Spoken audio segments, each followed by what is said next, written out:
Shalom y bienvenidos a Vía Hafta Yisrael, una frase hebrea que significa amarás a Israel. Esperamos que se queden con nosotros, ya que nuestro maestro, el Dr. Baruch, nos compartirá una enseñanza expositiva de la Biblia. El Dr. Baruch es profesor titular del Instituto Sera Abraham, con sede en Israel. Aunque todos los cursos en el instituto se imparten en hebreo, el Dr. Baruch se complace en compartir esta enseñanza en inglés con doblaje al español. Para más información, visítenos en amarasaisrael.org o descargue nuestra aplicación móvil Mi Estudio Bíblico. Aquí está Baruch y la lección de hoy. Si queremos que Dios se mueva en nuestra vida, dirija nuestros pasos y nos provea lo que necesitamos para cumplir su voluntad, tú y yo debemos ser personas que tienen discernimiento. Debemos aprender a escuchar a Dios y entender que no siempre, para toda circunstancia, se requerirán las mismas acciones y las mismas conductas. Eso es algo elemental, pero déjenme decirles con lo que me he topado. He venido oyendo, como de costumbre, a otros maestros y escuché dos mensajes muy distintos. Uno decía, saben, siempre, Dios no hará nada hasta que tú comiences, hasta que tú des un paso al frente, hasta que pongas a rodar la pelota. Entonces Él te dirigirá, te dará poder, perspicacia y sabiduría. Te dará todo lo que necesites para ir por el camino correcto y hacer lo que Él quiere que hagas. Y creo que muchas veces eso es cierto. Pero este otro maestro decía que siempre debemos esperar en el Señor. Esperar a que Él nos aclare lo que desea que hagamos, a dónde debemos movernos, a dónde debemos ir, y que hasta que Él provea lo que necesitamos, no debemos hacer nada. ¿Cuál es la manera correcta entonces? Insisto, necesitamos discernimiento, porque en algunas situaciones tendremos que esperar, pero en otras situaciones nos toca comenzar, nos toca actuar, nos toca dar ese primer paso de obediencia y confiar en que Dios no nos dejará ni nos abandonará. Y a medida que comenzamos a movernos, Él se acercará y nos mostrará su voluntad, nos dará su provisión y nos brindará su sabiduría. Bueno, dicho esto, toma tu Biblia y ve conmigo una vez más al libro de Génesis, capítulo 41. Lo dejamos la semana pasada y comencé el estudio de hoy de esta manera porque José, durante muchos años, por aproximadamente 13 años ahora, vemos que José estaba en una situación en la que no podía realmente cambiar sus circunstancias. Primero era esclavo de Potifar, hasta que llegó un cambio, pero no el cambio que él hubiera querido o planeado. Y luego estuvo en prisión durante aproximadamente 12 años, y nuevamente no había nada que él pudiera hacer para salir, pero permaneció fiel a Dios, haciendo cosas que le permitían mostrar un testimonio de que Dios estaba con él. Y ahora en un solo día, véanlo de este modo, en un solo día todo cambió, debido a una fe firme, debido al crecimiento espiritual de José, a su madurez, su fidelidad, al testimonio que dio, a pesar de la situación en la que se encontraba. José vivió de una manera que le permitía claramente a los demás notar que Dios estaba con él. Así que todas esas cosas jugaron un papel crucial en que Dios produjese lo que nosotros vemos como un gran cambio en tan solo un día. Bueno, habíamos quedado con el faraón contándole a José sus sueños, y luego José interpretándolos basado en la habilidad que Dios le dio para discernir sueños. Y ahora, después de que José dijo cuáles eran los sueños y lo que significaban, él dice, ahora necesitas encontrar a alguien sabio, alguien inteligente, para que maneje esta situación. Y quiero retomarlo donde quedamos la semana pasada, en el verso 39. Noten lo que hizo Faraón. Y Faraón le dijo a José, después de que Dios te lo haya informado.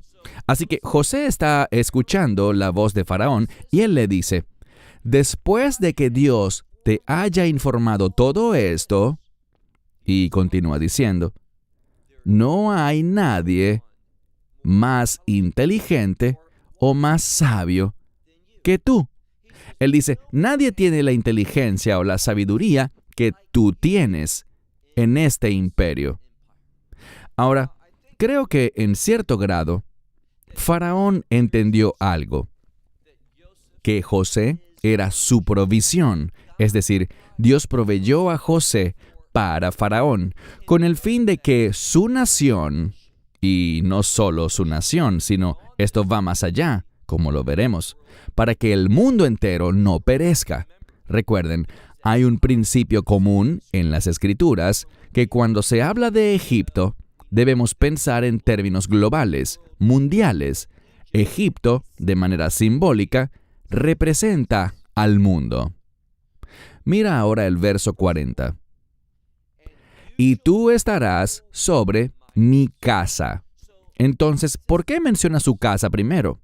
Bueno, Faraón no le dijo estará sobre mi administración o sobre esta área del gobierno. Lo que le dijo en primer lugar es que estará sobre mi casa. Lo hizo muy personal. Lo que estaba diciendo con esto a sus sirvientes y a todos los demás es, yo confío en José. Lo estoy poniendo sobre mi casa primero y también sobre el reino. Pero se enfatiza mi casa. Y en cuanto a tu boca, bien, esta es la instrucción de José. Es un modismo para hablar de su liderazgo. Dice aquí, co a mí, ¿qué significa? Todo mi pueblo. Y vemos en realidad antes de esa frase, pero al traducirlo colocamos el sustantivo antes del verbo. Tenemos la palabra ishak. ¿Qué significa? Bueno, es una palabra que significa besar. Pero en este contexto, este término significa alabar, respetar, dar honor. Es exactamente lo que vemos en el Salmo 2:12, donde dice literalmente, besad al Hijo. Es una palabra que significa recibirlo con alegría. Y lo que Faraón está diciendo es esto. Voy a ponerte en esta posición y todo Egipto, toda mi gente, te recibirá con alegría. Te aceptará como su líder. Él dice al final, pero solo mi trono, yo seré más grande que tú. Significa que no te sentarás en mi trono. Ese es mi dominio. Porque Faraón seguía siendo Faraón. Pero cuando miramos quién está a cargo de todo, es José. Y por lo tanto, pasemos ahora al verso 41. Faraón le dijo a José, mirad, te doy toda, o te estoy colocando sobre toda la tierra de Egipto. Y Faraón se quitó su anillo. Este sería su anillo para sellar. Se trata de un símbolo y un objeto de autoridad. Con este anillo, José podía hacer cualquier cosa, al igual que Faraón. Era el sello de aprobación de José para dictar ordenanzas que todos tendrían que seguir. Así que era un símbolo de autoridad. Faraón se quitó entonces el anillo de su mano y lo puso en la mano de José y lo vistió con vestiduras de lino. Aquí de nuevo, lo que vemos es una relación entre estas vestiduras de lino y lo que vemos en otras partes de las Escrituras en relación con los siervos del Señor. Algunos de los comentarios señalan que esto demuestra que José, aunque está allí por petición de Faraón, aunque le sirve porque Faraón le confirió ese privilegio, entendamos algo. Él está allí para cumplir el propósito de Dios. En realidad fue Dios, a través de su providencia, quien colocó a José allí, en ese momento y en ese lugar. Así que José tiene estas vestiduras de lino. Y continuemos leyendo. Dice que Faraón le puso un rivid. ¿Qué es eso? La siguiente palabra es ajav, una cadena de oro o un pendiente alrededor de su cuello. Ahora, ¿qué sentido tiene eso? Insisto, con eso es como si vieras a un oficial de policía y vieras su placa, y ver este collar de oro o este pendiente alrededor de su cuello era una forma visible de manifestar su autoridad frente a las personas a las que servía, por petición de Faraón. Versículo 43. Y lo hizo montar, es decir, que José viajaría en un carruaje, el segundo carruaje, que era para él, es decir, para Faraón o detrás de Faraón. Es decir, Faraón iría primero y luego José le seguiría. Así que lo haría montar en el carro o en el carruaje, en el segundo carruaje, que era para él. Y se gritaría delante de él, o literalmente de ellos.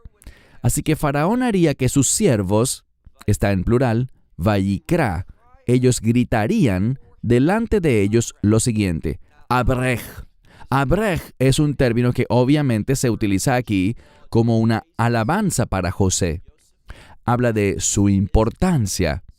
Pero la palabra, y hay cierto debate al respecto, esta palabra está compuesta realmente por dos, según explican los eruditos. Ab, que muchos la conocen, es padre. Pero en este sentido tenemos Ab-Beden, lo que significa padre en un tribunal rabínico. Él está allí como un consejero, como un hombre sabio, como una fuente de sabiduría e inteligencia. Y la segunda palabra aquí, mírala cuidadosamente, está escrita junta en hebreo. Abrej, rej, puede significar rey. Entonces lo que implica el término es que este es el consejero del rey. Esa es una interpretación. La segunda interpretación es que también puede estar relacionado con la palabra para bendición. Y por lo tanto, quizás Faraón lo está presentando ante el pueblo con tanto honor. Justo detrás de él viene José, y se proclama que él es el elegido, y que a través de él los bendeciré.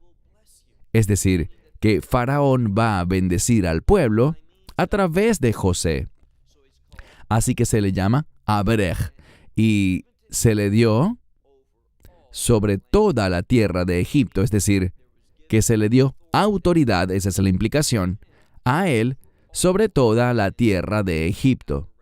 Ahora estamos listos para el versículo 44. Y Faraón le dijo a José: Yo soy Faraón, y sin ti nadie, es decir, ningún hombre, levantará su mano ni sus pies en toda la tierra de Egipto. Queriendo decir esto, todo el mundo, todos los que estén en Egipto, deben someterse a ti. Algunos de los eruditos rabínicos dicen que esto se parece a algo. Ahora, sabemos que José era una figura del Mesías. En otras palabras, aprendemos mucho sobre el Mesías a partir de lo que sucedió en y a través de la vida de José. Y este puede ser un mensaje fuerte, en el que Faraón pone a José y dice que todos deben someterse a él. Esto se parece a cuando Dios Padre dice frente al Mesías Yeshua que todo el mundo debe obedecerte a ti. No podrán levantar una mano ni mover un pie a menos de que tú lo digas. Y esto habla de un principio espiritual que se refiere a la sumisión y a la obediencia. Y la esperanza es esta, que a través de lo que sucederá en los próximos 14 años, que al final de ese tiempo, Egipto sea preservado, que atraviesen por esta transición, por este tiempo de 7 años de abundancia, más 7 años de hambruna, y que superen todo esto con éxito. Y aquí también hay sabiduría para nosotros, porque si buscas en algún momento Hechos 14:22, ese verso habla al creyente y dice que es necesario que entremos al reino a través de muchas tribulaciones. Creo que ese versículo es muy significativo, y lo que vemos aquí es lo mismo. Con el fin de poder atravesar y llegar hasta el otro lado, tenían que pasar por esos 7 años de tribulación. Pero aquí está el mensaje. Dios provee. Si nosotros estamos atentos, si tenemos discernimiento, si somos receptores de su revelación, Él proveerá para nosotros con el fin de que superemos esos 7 años de hambruna. Pero todo depende de que las personas sean sumisas a José, y por esto encontramos que es una ley de Faraón que todos se comporten de esa manera.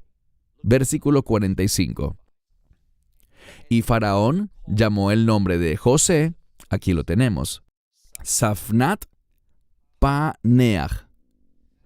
¿Qué significa eso? Bueno, podríamos traducirlo quizás con la palabra descifrar. Descifrar o decodificar lo que está oculto. La primera palabra significa justo eso. Tiene que ver con algo que está oculto, algo que está encubierto. Y la segunda tiene que ver con resolver, como resolver un acertijo o descifrar un código. Y lo que Faraón está diciendo es que este hombre descifra las cosas ocultas. Este hombre entiende cómo manejar las cosas ocultas, aquellas cosas que no entendemos. También es una referencia a algo así como comprender un lenguaje oculto, un idioma extranjero que nadie más puede entender, pero él sí. Es una forma, si revisas bien varios comentarios, encontrarás que es una frase que habla de las cualidades únicas de José, de su habilidad para escuchar a Dios. Y lo que encontramos es esto. Fue el sufrimiento, la oposición, el dolor que José atravesó estando lejos de sus padres, de su familia, de sus hermanos, lejos de su país, siendo rechazado por todos a su alrededor y encontrándose en la prisión, cumpliendo trabajos pesados durante 12 años, pero todo eso lo llevó a una situación en la que podía discernir los planes de Dios. Así que, verso 45. Y Faraón llamó el nombre de José Safnat Paneah y le dio por esposa a Osnat. Y esto es importante. Le entregó a Osnat, hija de Potifera, sacerdote de On, como esposa. Ahora, sobre este individuo, la tradición dice, y la lingüística del texto, dice que este es el mismo hombre que conocemos como Potifar. Esta es la hija de aquel hombre que lo echó a la cárcel, la hija de aquella mujer que realizó estas falsas acusaciones. Y el propósito de este versículo, según la tradición, es que esta fue una forma de que José fuera reivindicado, de que esta familia lo volviera a recibir en su hogar, por así decirlo. Que él fuera reivindicado y justificado públicamente. Y esto es muy importante porque noten lo que dice literalmente. Leemos de nuevo. En el versículo 45, segunda parte. Y él entregó, es decir, Faraón le entregó a Osnat, hija de Potifera, sacerdote de On, como esposa. Y José salió por toda la tierra de Egipto. Ahora, Este es otro principio para nosotros, y me refiero a que aquel que haya esposa ha encontrado algo bueno. Nosotros los hombres necesitamos una ayuda idónea, y por lo tanto, antes de que José comenzara a desempeñar esta función de gobierno, se le entregó una ayuda idónea. Ahora tenía una amiga, una esposa, una consejera, una confidente para llevar a cabo este rol. Así que ahora está casado, y noten qué más dice la Escritura. Verso 46. Y José tenía 30 años de edad cuando se presentó ante Faraón, rey de Egipto, y José salió delante de Faraón y recorrió toda la tierra de Egipto. ¿Qué estamos viendo? Que de la misma manera que Yeshua comenzó su sherud, su ministerio, a los 30 años, también lo hizo José. Así que esta correlación entre ellos tiene como fin recordarnos de esta figura que José representa entre él mismo y el Mesías, este concepto del Mesías. Ahora, pasemos al versículo número 47. Y sucedió en la tierra, pasaron en la tierra, estos 7 años de abundancia o de satisfacción. Y luego dice, a manos llenas. Y está en plural, a manos llenas. Y lo que significa es esto. No solo eran años de abundancia, sino que las cosas se daban a manos llenas, es decir, no escasamente, sino que lo que la Escritura declara sobre estos 7 buenos años es que fueron 7 años excepcionalmente buenos. Dios está proveyendo abundantemente. Y la pregunta es, ¿sabemos cómo manejar la abundancia de Dios? Y la respuesta es, no por nosotros mismos. Todo Egipto, eso significa el mundo. El mundo no puede retener, administrar, discernir, utilizar las bendiciones de Dios. Puede que las reciban, pero no serán buenos para administrarlas. Solo había un hombre, y Faraón tenía razón, solo una persona que sabía cómo manejar esta abundancia sobrenatural, esta provisión que Dios brindó. Verso 48. Y recogió toda la comida de los 7 años, de estos 7 años de abundancia, de estos 7 años que sucedieron en la tierra de Egipto, y colocó la comida en las ciudades, la comida del campo en cada ciudad que estaba a su alrededor, es decir, alrededor del campo, la colocó en medio de ellas. Entonces, ¿qué hizo José? Algo muy sabio. No te pierdas esto.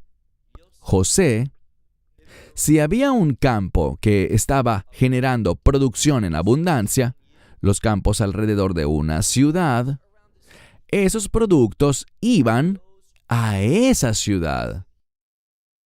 No los llevó a un lugar central, sino que los dividió por cada región según la producción de cada ciudad, de los campos que la rodeaban. Eso es lo que le correspondía a esa ciudad. Esto nos enseña algo. No nos enseña el comunismo, sino que nos enseña el capitalismo. Aquellas ciudades que tenían la mayor producción, aquellas que cosechaban, las que tomaban la palabra de Dios y la ponían en práctica para cosechar y hacer lo que José decía, tenían provisión. Si habían ciudades que no sembraban abundantemente, que no cosechaban, que no eran buenos administradores, que no seguían esa instrucción de tomar una quinta parte, el 20%, y guardarlo para cuando vinieran los años de hambruna, ellas habrían sufrido. Entonces cada ciudad era responsable individualmente de la producción que Dios había proporcionado.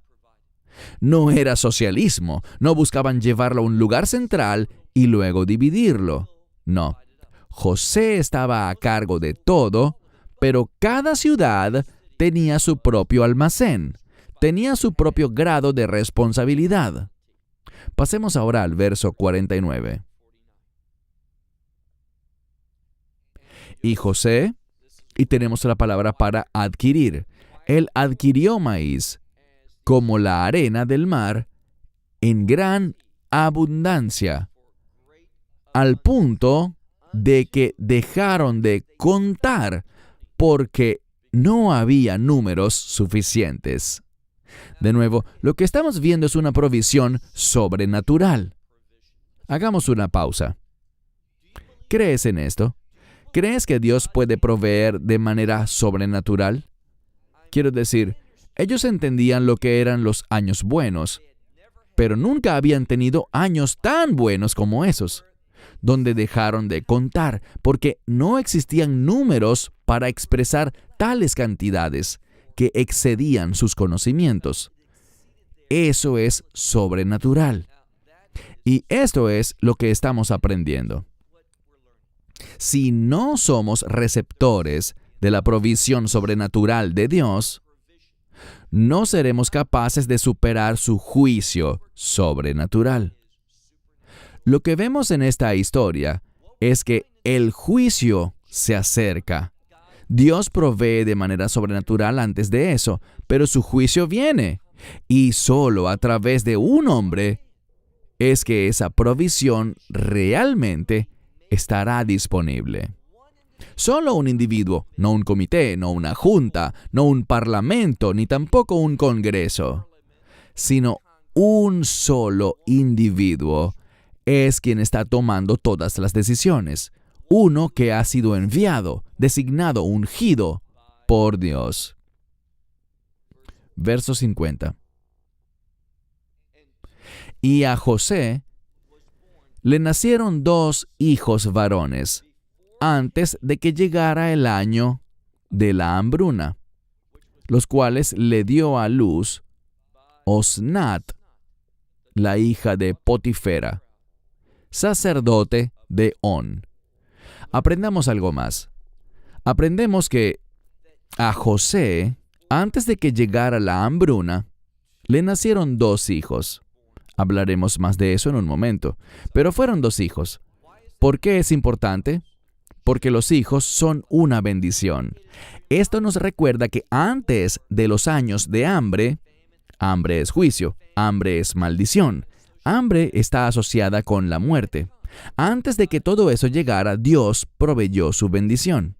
De la misma manera, antes de que la ira de Dios caiga sobre este mundo, Dios proveerá bendición. Ya lo hizo hace 2000 años con el mensaje del Evangelio, el cual fue realizado por Yeshua, su muerte, sepultura y resurrección, cuando los pecados del mundo fueron depositados sobre un solo hombre. Y Dios lo avaló al resucitarlo de entre los muertos como testimonio para nosotros. Y de la misma manera, la esperanza bendita, un término muy importante, la esperanza bendita ocurrirá antes de que caiga la ira de Dios. Así que la provisión de Dios viene primero, antes de su juicio. Mira de nuevo el texto en el versículo 51. Y José llamó el nombre de su primogénito Manasés. Manasés dice, porque Nashani Elohim. ¿Qué es Nashani? Proviene de una palabra hebrea que significa olvidar. Entonces dice que él le puso por nombre Manasés porque Dios hizo que él, y está en primera persona, Dios hizo que yo olvidara todas mis aflicciones y fatigas y toda la casa de mi padre. Significa que él estaba afligido por haberse separado de la casa de su padre, de todos los aspectos de ella, de sus hermanos, de todo. Pero Dios causó que él superara eso, para aprender a tener, y no te pierdas esto, contentamiento en toda circunstancia. Versículo 52. Y al segundo le puso por nombre Efraín, porque Dios me ha hecho fructífero, Dios me ha hecho fecundo en la tierra de mi aflicción. Entonces aquí hay 2 palabras, amal y la palabra aniá, para aflicción o oni. Estas dos palabras hablan de un gran sufrimiento, pero a través de eso, ¿qué sucedió? Dios lo hizo olvidar y Dios lo hizo ser fecundo en medio de estas cosas. Verso 53. Los 7 años de satisfacción llegaron a su fin en la tierra de Egipto. Y dice que los 7 años de hambruna comenzaron a llegar, tal como José había dicho. Y aconteció que el hambre, y esto simplemente prueba lo que hablamos la semana pasada, y aconteció que el hambre fue Beiko ha-Aratzot en todos los países, no solo en Egipto, sino en todo el mundo. Pero en toda la tierra de Egipto había pan. Solo allí. Entonces solo había una fuente de provisión para todo el mundo. ¿No es importante saber eso? Verán, la gente quiere enseñar hoy en día que existen muchas formas de entrar al reino de Dios, muchas formas de entrar en la vida después de la muerte, luego de que la gente muere. Eso es falso. Solo hay un lugar de provisión, solo existe uno que provee, y necesitamos entender y comprender que todo esto apunta, la vida de José apunta, ¿a quién? Apunta al Mesías, a Yeshua. Versículo 55. Y toda la tierra de Egipto estaba en hambruna, y el pueblo clamó a Faraón por pan. Y Faraón le dijo a todos en Egipto, vayan con José, y lo que él les diga, háganlo. Ahora, es interesante, porque Faraón ha entregado todo a manos de José. Y de la misma manera, todo lo relacionado con el juicio y la reivindicación ha sido entregado al Hijo, al Mesías Yeshua. De la misma manera, el Padre dice, si quieres sobrevivir, si quieres tener vida, ve con el Hijo. Es lo que dice la Escritura. Si quieres salvación, si quieres el perdón de tus pecados, si quieres ser parte del reino, ve a Yeshua. Eso es lo que Dios dice. Y vemos que su fundamento está justo aquí, en la Torá. Lo que Él les diga, háganlo. Verso 56. Y el hambre estaba sobre toda la faz de la tierra, y José abrió todo lo que había en ellos. Algunas traducciones colocan en los almacenes, pero no dice eso. Lo que dice literalmente es Vayiftach Yosef et ko asher bahem. Y José abrió todo lo que estaba en ellas, es decir, todos estos graneros en cada ciudad. Pero no dice allí almacén ni granero. Y dice además que esto se vendía a los egipcios. Verso 56 al final. Vayifchazak harraaf ve'erz Mitzrayim. Y el hambre fue fuerte en el país de Egipto. Y toda la tierra acudió a Egipto. Ahora, era fuerte allí, pero a pesar de todo, todos, es decir, todo el mundo acudió a Egipto, con el fin de comprar grano a José. Literalmente dice, Lishbor et Yosef, y eso significa comprarle a José. Esto significa comprarle a él. Es una expresión un tanto extraña, pero es extraña con propósito. Lo que el texto está queriendo decir es esto. Si querías comida, tenías que comprársela a él. Y esto es fundamental. Si quieres vida, debes tener a Yeshua. Si quieres una experiencia de reino, necesitas a Yeshua. Si quieres ayuda para superar estas cosas en el mundo que causan desesperación, hablamos de la palabra amal y oni. Si quieres ayuda en momentos de dificultad y aflicción, tienes que adquirir a Yeshua. Tienes que entrar en un acuerdo con Él. Y eso es lo que esta escritura dice. ¿Por qué? porque Hazak Hara'a Beiko Ha'artz, porque fuerte era la hambruna en toda la tierra, lo que significa en todo el mundo. Así que era sobrenaturalmente fuerte, a menos de que la gente se moviera, es decir, que fueran a Egipto. No podían decir, yo quiero mi alimento aquí en mi tierra. Y aquí está el mensaje. Verán, muchas personas, especialmente profesores de religiones mundiales, te dirán, bueno, ¿sabes?